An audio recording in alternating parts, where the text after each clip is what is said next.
Hi everyone. Today we're going to be looking at this image here, which we call the Cartesian plane.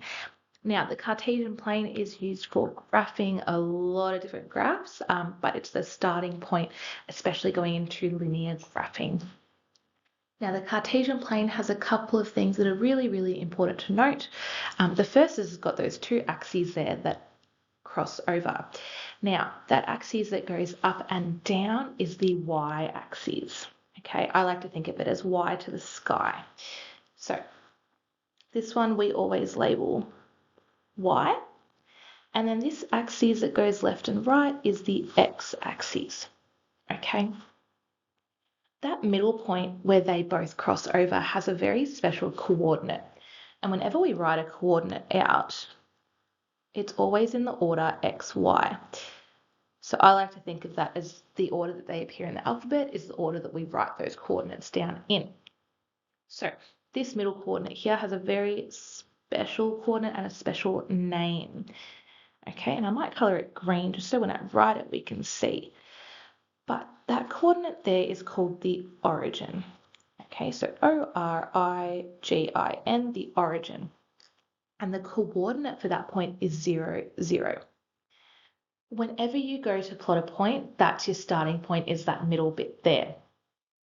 And what that 0, 0 means is from that middle, I haven't moved left or right, and I haven't moved up or down. Now, whenever I do want to plot out a point, I would have a look at where I need to move in my x and where I need to move in my y. Okay? So for example, if I had the point 2, 1, from that origin, I'm going to move 2 to the right and 1 up, which means that this spot here is 2, 1. Now, if let's say I had some negatives, I'd be moving to the left or down, depending on which one is negative. So if I had the point -3, 5, I'm going to be moving left 3, but up 5 from that middle origin point. So I'm going to go left 3 and then up 5 points.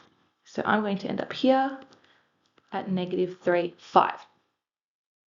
Now, each of these quadrants on the Cartesian plane also has a very special name, I guess. They're not that special. Here we have quadrant 1. And now in quadrant 1, all of my coordinates are positive. So my x is positive and my y is positive. When we go to look at quadrant 2, though, it's a bit weird because we're not going to move down like we would on a clock. We're going to actually move anti-clockwise. So quadrant 2 is actually this top left one. And in there, our x is negative, but our y is the positive one. Then we're going to move down to here. And in this quadrant, I have a negative x and a negative y. And then last but not least, we have quadrant 4. And that is a positive x, but a negative y.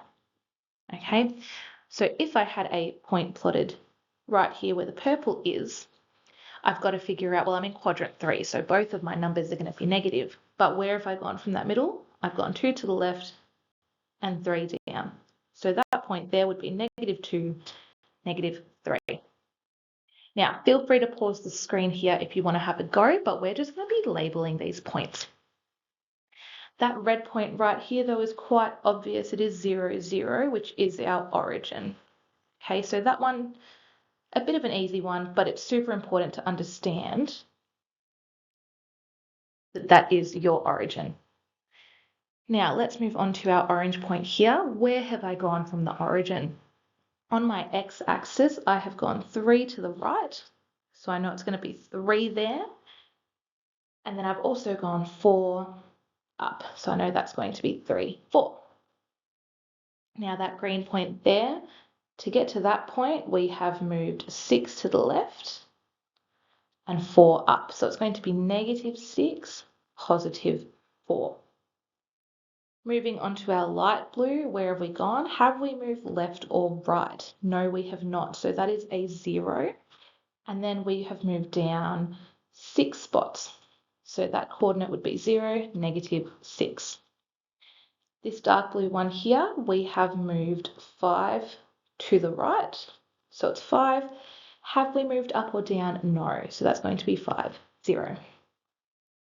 And then lucky last here, that purple, we have moved 5 to the left and 4 down. So that would be -5, -4.